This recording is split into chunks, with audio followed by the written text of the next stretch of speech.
Donc moi je suis architecte urbaniste, je suis professeur à l'école d'architecture de Lille et chercheur à l'IPROS.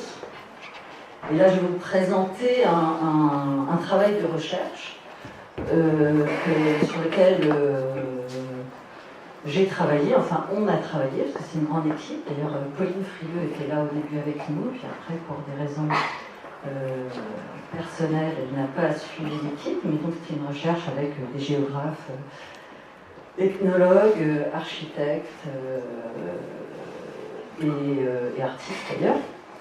Voilà, alors cette recherche de manière générale, en fait, mon travail part, je dirais, un peu de trois questions.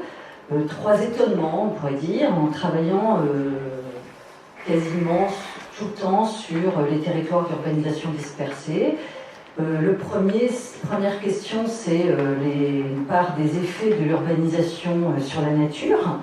Comme dit Michel Serres dans le contrat naturel, en fait, cette espèce de plaque humaine qui bouleverse depuis longtemps l'albédo, la circulation des eaux et des vents, pour tout dire les éléments.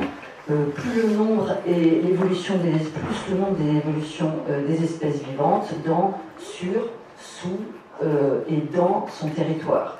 Donc ce sont ces figures hybrides en fait qui m'intéressent, cette espèce de texture entre bâti et nature.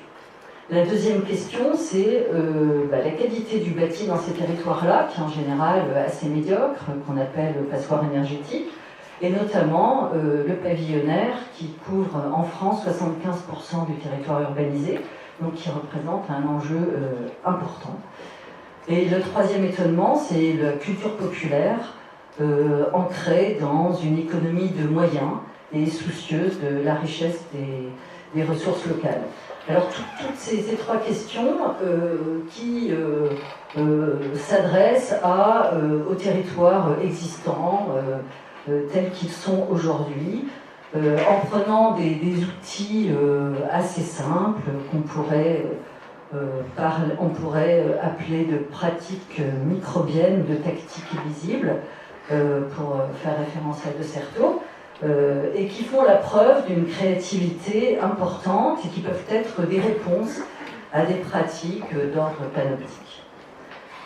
Et les deux réponses, Franck a parlé du mot vernaculaire, les deux réponses, en fait, elles sont justement cette question du vernaculaire. Est-il possible aujourd'hui d'avoir une interprétation contemporaine de ce terme-là?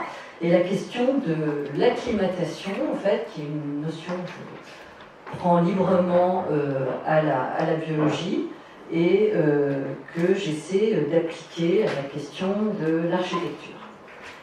Alors, cette recherche, en fait, elle s'appelait Frugal, forme rurale de l'urbain généralisé, c'est un terme bizarre, mais c'est pas grave. Et elle s'appliquait elle partait de l'étude de 14, de manière un peu arbitraire, comme ça, 14 territoires français, en dehors des villes de plus de 20 000 habitants, pour regarder un petit peu ce qui se passait dans ce qu'on peut appeler l'urbanisation dispersée, pour ne pas dire que c'est du périurbain, du rural, et regarder voilà, ce qu'on pouvait en faire, ce qu'on pouvait en dire en tout cas, hein, et porter un regard un peu neutre et un peu amène sur ces territoires-là, avec une préoccupation relative à l'épuisement des ressources naturelles et l'interrogation vraiment sur l'état présent, comprendre. Voilà. Alors la question du vernaculaire, elle est multiple en fait. Hein, on pourrait dire que c'est l'histoire d'architecture sans architecte, comme l'avait dit Rudowski en 1964, comme un coup porté au formalisme de l'architecture moderne. Il opposait comme ça une activité spontanée culturelle des communautés à une architecture fonctionnaliste. Mais c'est aussi une question de savoir contextualiser, savoir des habitants qui deviennent acteurs de la transformation continuelle du territoire. Donc avec une question d'adaptation permanente assez intéressante. C'est aussi une question de relation aux institutions. Comme disait Françoise Dubost, une espèce d'esthétique involontaire qui s'oppose aux normes hygiénistes. Et puis c'est aussi une question de paysage vernaculaire qui s'impose au paysage politique. Les paysages d'un côté habités par l'homme dans son milieu, et de l'autre côté, les paysages conçus à grande échelle, avec une unité, ou comme dit Jean-Marc Dess, une espèce de vêtement bariolé d'humanité jeté sur le sol.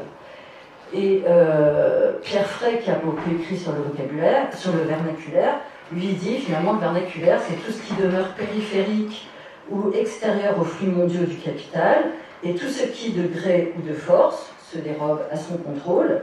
Donc toutes les démarches qui tendent à agencer de manière optimale les ressources et les matériaux disponibles en abondance, à prix très bas, y compris le plus important d'entre elles, qui est la force du travail. Alors, avec notamment Bernadette Lisée, qui est ethnologue, on a travaillé, nous, à l'intérieur d'un de ces carrés. On est descendu à l'échelle d'une parcelle pavillonnaire. Alors un pavillonnaire un peu ancien, donc qui a vécu déjà plusieurs dizaines d'années. Et sur ce terrain, on a mené un travail en parallèle et articulé et ensemble sur cet îlot pavillonnaire vu depuis les jardins par les ethnologues et vu depuis la maison par les architectes. Et donc il y a une enquête ethnologique, ethnographique, qui s'est faite à partir de la question du vivrier, du jardin, du système D, du bricolage, qui de fait arrivait à la question de l'abri, de la maison, mais à partir du jardin. Et puis, comme disait un habitant, finalement, ce qui vient gratuitement du ciel, ou voilà, cette espèce de polyvalence de la nécessité, ou l'effet de serre au sens positif. Voilà. Et nous, on a travaillé, architecte avec des étudiants, on a travaillé à partir de la maison, autour d'une observation. Alors ça, c'est un travail qu'on a fait sur l'évolution de la parcelle sur 4 générations, à la fois regardant l'occupation de la parcelle, alors avant le remembrement foncier rural, où les propriétaires fonciers avaient aussi des parcelles en dehors du village qui le louaient ou qui permettaient d'avoir une espèce d'équilibre vivrier. Donc avec à la fois du petit élevage, du céréal, enfin voilà. Donc, et puis en même temps une vie collective à l'échelle de l'îlot, à l'échelle de cette petite ville de Saint-Snict, à la fois une ville à culture ouvrière et à culture rurale. Voilà, deuxième génération, on a un boucher. Donc on a suivi une famille, on a remonté comme ça à travers les propos d'une arrière-petite-fille, on a remonté la famille et on a fait des recherches cadastrales qui ont montré l'évolution de cette parcelle jusqu'à la génération aujourd'hui où dans le couple on est directrice d'école, un agent de sécurité qui élève des chiens, et là on voit que la culture, cette culture vivrière, finalement, c'est fortement réduite, mais quand même persistante, et que cette culture populaire n'est pas loin, parce qu'elle est encore dans la mémoire, parce que ces gens-là ont été capables de nous raconter vraiment leur histoire. Voilà. Alors, nous, on a regardé, à partir de la maison, toutes les adaptations que les gens faisaient eux-mêmes à travers le bricolage. Donc toute cette autour justement de cette notion d'acclimatation, la manière dont les gens perpétuellement, alors pour économiser les ressources, tout simplement pour réduire les factures d'eau et d'énergie, hein.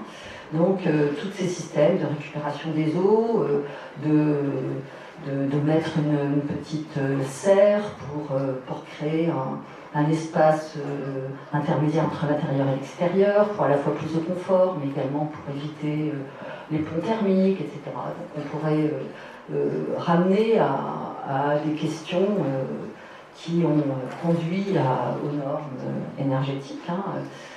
Finalement, on se rend compte qu'on peut qu'on peut arriver à réduire les consommations et à adapter le bâtiment, ces maisons, avec des outils très simples, un bricolage assez intéressant. Et donc d'où cette question, cette notion d'acclimatation, parce qu'en fait l'acclimatation en biologie, eh bien, c'est l'adaptation d'une population d'organismes aux changements, aux divers changements d'ordre environnementaux.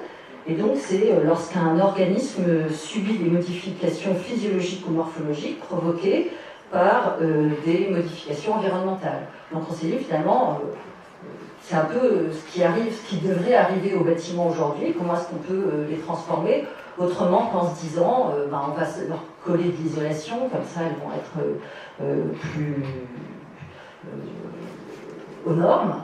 En fait, il y a peut-être certainement plein d'autres solutions que ces solutions toutes faites, et qui en plus sont coûteuses et qui souvent génèrent d'autres problèmes, comme le problème de la ventilation, etc., qui rajoutent absolument aucun problème d'usage, et qui en plus coupent ces savoir-faire, coupent l'homme de ses savoir-faire autour du bricolage. Voilà.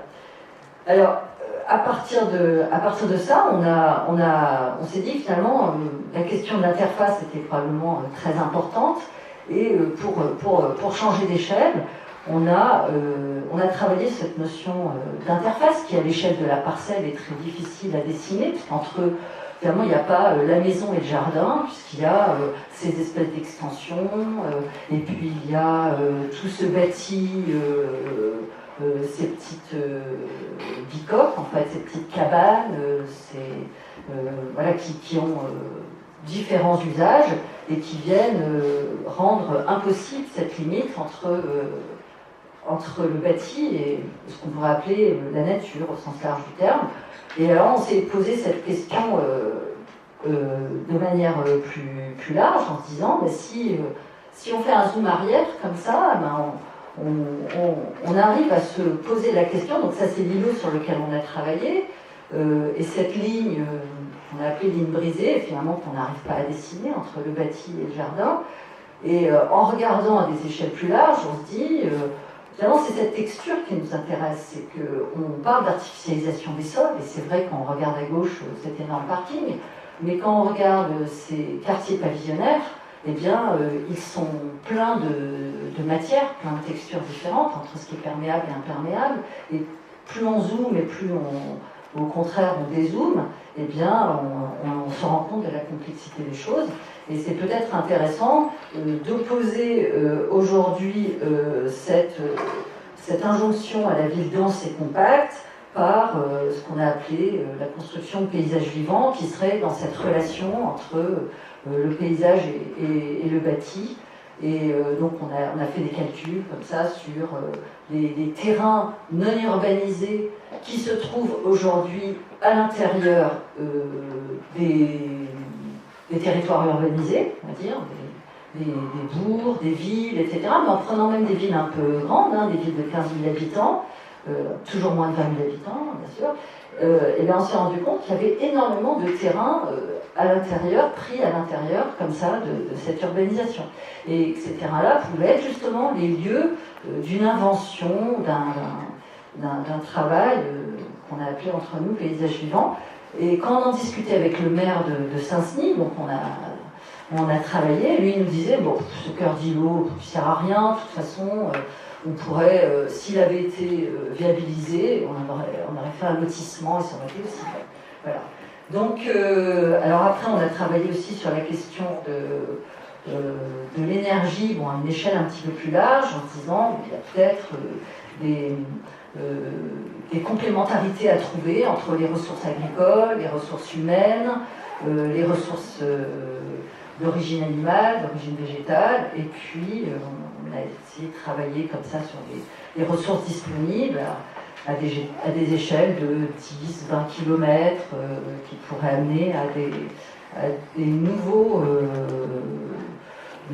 nouvelles manières de regarder ces territoires, non pas comme étant toujours l'étalement urbain, etc., les stigmatisants pour voilà ce qui a été fait, et en se disant, bon ben voilà, ça existe maintenant, donc qu'est-ce qu'on en fait, et simplement des gens qui y vivent, donc peut-être qu'on peut les regarder autrement. Voilà, donc c'est cette espèce de boucle métabolique que vous connaissez bien, qui permettent peut-être de penser les échanges autrement. Là, je vais juste présenter des travaux d'étudiants. Un autre cas d'un îlot pavillonnaire ici, d'une étudiante qui a travaillé sur à la fois le devenir des cœurs d'îlots de jardin de cet îlot-là, et de la densification possible du pavillonnaire, en se posant la question alors elle a travaillé avec des associations qui, dans ce quartier-là, cherchaient des terrains maraîchers, sur lesquels produire du maraîchage, par subsistance. En fait, c'est un quartier assez populaire autour entre Stein et Saint-Denis. Elle a essayé de voir comment finalement cette association pourrait mettre à profit l'ensemble de ces jardins en les réunissant. Et donc là, c'est une illustration de l'ombrage des masques solaires portés par les maisons, des ombres portées par les maisons sur leur jardin. Et elle a regardé comment, quel type, en fonction du sol et de la course du soleil, quel type de plantation on pourrait imaginer dans ces jardins-là. Et après, elle a imaginé une espèce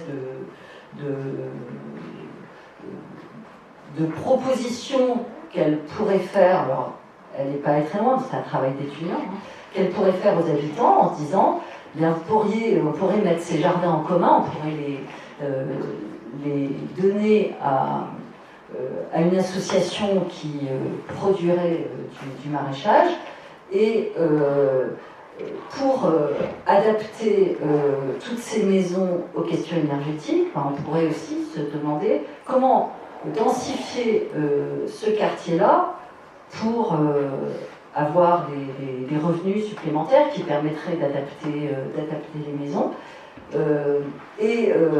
La règle serait de ne pas porter l'ombre sur les jardins, parce que sinon on détruirait la valeur de maraîchage de ces jardins. Et donc on essayait de trouver des nouvelles règles de densification en fonction de l'ombre portée. Voilà. Et un autre...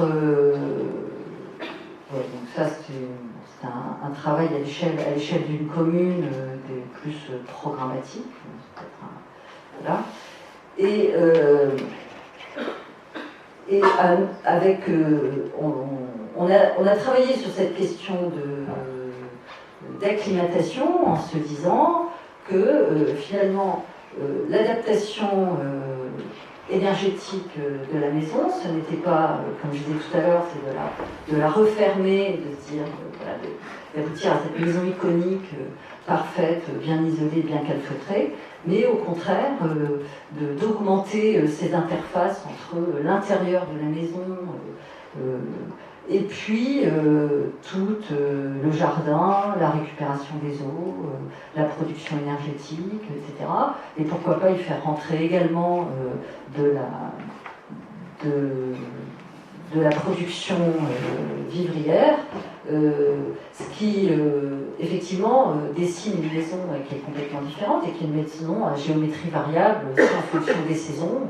Et voilà. Et donc, bon, ça c'est un autre travail qui a été fait sur une maison existante de l'îlot sur laquelle on a travaillé, où les étudiants, c'est encore une fois les étudiants, proposaient de protéger cette maison, et à l'intérieur, en fait, la maison deviendrait une espèce d'espace de bricolage, bien plus facile à bricoler qu'une maison